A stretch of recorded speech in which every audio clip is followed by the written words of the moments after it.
Bom, nesse vídeo eu quero falar com vocês sobre essa história de que o Pedro Rocha tem, né, essa procura do Vasco da Gama para essa próxima janela, possivelmente de agosto. E assim, será que poderia ser um nome que deixaria o Remo nesse momento? Eu particularmente acho que não seria uma boa o Remo negociar o jogador, mesmo, tem uma pequena compensação financeira ou algo assim. Não acho que vale a pena. Porém, tem alguns nomes aqui que pertencem, né, ao Vasco que se fosse para ter uma troca, apesar de que, igual eu falei, acho que não compensaria abrir mão do Pedro Rocha nesse momento por forma alguma. Mas tem alguns nomes aqui no Vasco da Gama que eu acho que podem ser uma boa opção. Seja, essa negociação com o Pedro Rocha. Tá, mas se não acontecer, ainda assim eu vejo que são bons nomes, porque não quer dizer que são jogadores que também têm jogado com frequência no Vasco. Muito pelo contrário. São nomes que já deram certo em outra equipe, mas o Vasco da Gama é comum, né? Muitos jogadores passarem e não dá muito certo. É normal, né? No futebol. E eu vejo que o Vasco tem muitos nomes bem interessantes. O primeiro deles, eu acho que o melhor, eu ficaria de olho aqui, é no Juan Esforza. Ele que me chama muita atenção, tá? Porque ele é um argentino, 23 anos, e que na época foi comprado por alguns milhões pelo Vasco. Não sei se foi 10 ou 12 milhões. Inclusive tinha vários times aqui no Brasil de olho nele. O Palmeiras teve especulação já nele em clubes lá da Europa, Cruzeiro, Grêmio, enfim. O Vasco da Gama levou o jogador que tinha disputado, para você ter uma noção, todas as categorias de base da seleção argentina. Ele tinha 21 jogos somente pela base, né? Então, sub-16, 17, 18, 19, era tratado como uma grande promessa. Jogou 3 anos consecutivos pelo News Old Boys como titular. E aí chegou no Vasco no ano passado, já não jogou com muita frequência, só 39 partidas, um gol e uma assistência. Dá pra ver aqui que nos últimos 10 jogos pelo Vasco, no ano passado ele só participou de 4, entrando faltando 4, 5 minutos para acabar o jogo. E nesse ano, 5 partidas apenas, 2 na Série A do Brasileirão. Então é um jogador que está aí completamente descartado, né? Porque vai técnico, sai técnico e ele não tem conseguido jogar. No Brasileirão, a última partida como titular foi contra o Vitória, no dia 10 de maio, e entrou no finalzinho no dia 24 de maio contra a equipe do Fluminense, no clássico, vencido pelo Fluminense por 2-1. E só para você ter uma noção, ele vale hoje 4 milhões de euros, né? Até hoje é um jogador muito bem avaliado, 25 milhões de reais. Eu não acho que ele vale isso tudo, até porque o Vasco pagou menos, né? Mas enfim, um nome que chama aí a atenção. Quem sabe um empréstimo ou algo nesse sentido, é um cara que eu ficaria de olho, até porque o Remo brigando para subir para a Série B, se ano que vem fica na Série A, ele joga como titular, certamente valoriza bastante o jogador argentino de apenas 23 anos de idade. Só hoje falarmos aqui da lista completa, aproveite para deixar seu like, se inscrever no nosso canal. Eu me chamo Gustavo, esse aqui é o canal Black Card Foot. Contei com a ajuda de vocês, torcedores do Remo, para chegarmos a essa marca de 70 mil inscritos. Falta aqui menos de 1.600 inscritos no canal. Então, para você não perder nada, já se inscreva, ativa aqui também as notificações, tá? Lembrando que aqui nós fazemos em média 5, 6, 7 vídeos por semana do Remo, ainda mais agora com o mercado agitado. Todo dia, né, tá tendo um vídeo aqui para vocês no canal. Então, vou deixar essa informação aqui, ó, do canal Atenção Vascaínos, tá? Que basicamente é um melhor que cobre as notícias do Vasco. Então, teria sondado o Pedro Rocha, que, né, é o artilheiro aí da Série B do Campeonato Brasileiro. Jogador que na atual temporada já soma 10 gols em 23 partidas. Na Série B, 6 gols, 2 assistências em 11 jogos. Inclusive com um desempenho bem interessante, né? Marcou aí contra Volta Redonda, Atlético Goianiense e uma assistência na última vitória contra a equipe do Operário. Então, realmente, o Pedro Rocha vem de uma fase muito boa. E desde a sua contratação, eu já tinha uma boa expectativa. Por quê? Ele tinha passado um desempenho ruim, né, pelo Fortaleza, pelo Criciúma, porém na Série A. Eu acredito que na Série B ele teria uma sequência maior, seria um titular absoluto desde o início do ano, e aí sim poderia dar muito certo, que é, né, o que tem acontecido. Pelo que eu vi aqui, o contrato dele com o Remo vai até o final dessa atual temporada, até dia 30 de novembro. Se eu fosse o Remo, eu já tentaria procurar o mais cedo possível uma renovação, porque não quer dizer que não vai sair por agora. Acredito eu que não vai ter nenhuma dessa possibilidade, mesmo que pague uma compensação financeira.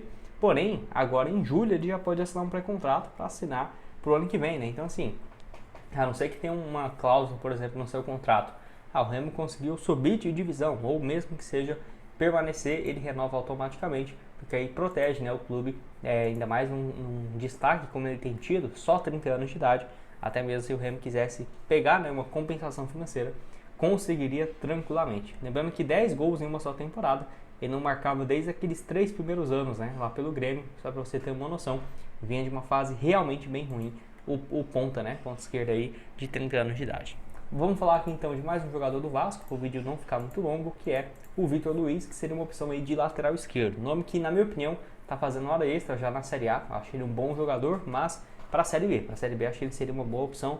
Um cara bem ofensivo que chegou no Vasco no ano passado e só fez até aqui 20 jogos em mais de um ano e meio, né? Só 7 jogos nesse ano, 13 no ano passado.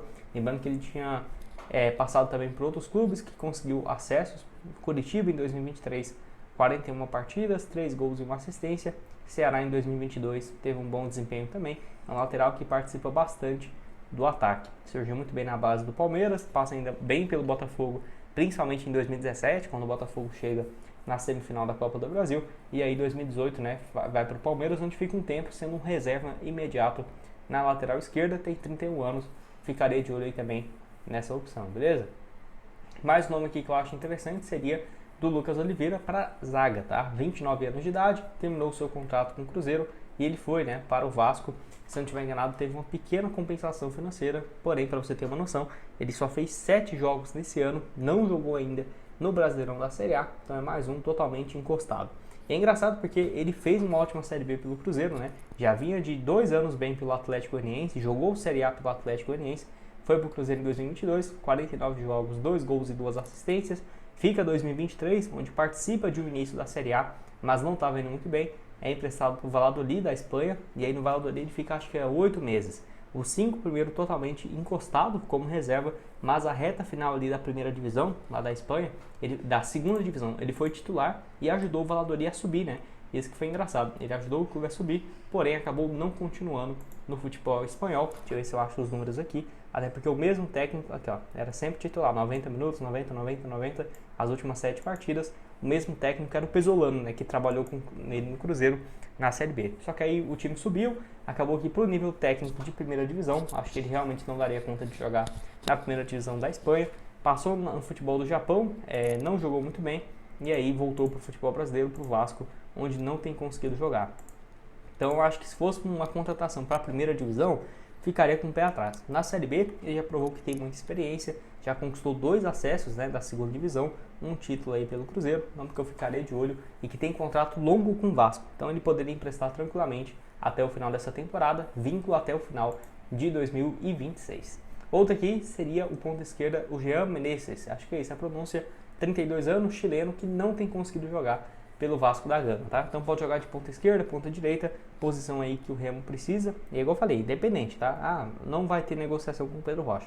É o nome que eu ficarei de olho, porque chegou, né, a ter uns bons momentos pelo Toluca lá no México. Para você ter uma noção, a temporada 2023-24, ou seja, até o final, né, de 2023, até janeiro de 2024, ele vinha de uma fase muito boa, 39 jogos, 6 gols e 9 assistências, ficou um bom tempo tendo números parecidos, de 15, 16 participações em gols por temporada no León e no Toluca do México, que é, na minha opinião, uma liga com nível técnico parecido aqui do Brasil. O Brasil eu acho bem melhor, mas o jogador, se dá certo lá no México, certamente ele consegue jogar bem aqui também no Brasil. Não é uma discrepância tão grande quanto, por exemplo, o futebol chileno, né? O cara sai de lá, vem pra cá, não quer dizer tanta coisa assim. Acho que no futebol mexicano já é um pouco mais parente. Só que aí ano passado ele só fez 8 jogos, nesse ano 7 partidas. Ele chegou em agosto do ano passado, né? Só fez 8 jogos e nesse ano apenas 7, sendo um apenas no Brasileirão. Então está totalmente encostado aí no Vasco da Gama, desde quando ele chegou no ano passado, somando apenas 16 jogos. Pode deixar a sua opinião aqui embaixo nos comentários. Certamente um daqueles nomes que eu acredito ser bem fácil, né, de conseguir a contratação do chileno, que só para você ter uma noção, é bem baixo, né? Tem 1,63 m, então é um cara muito bom no drible. E vale lembrar que na seleção chilena ele já foi convocado várias vezes, já jogou quase 30 partidas, mas apenas 3 gols e mais 4 assistências. Foi titular na Copa América de 2021 no Chile.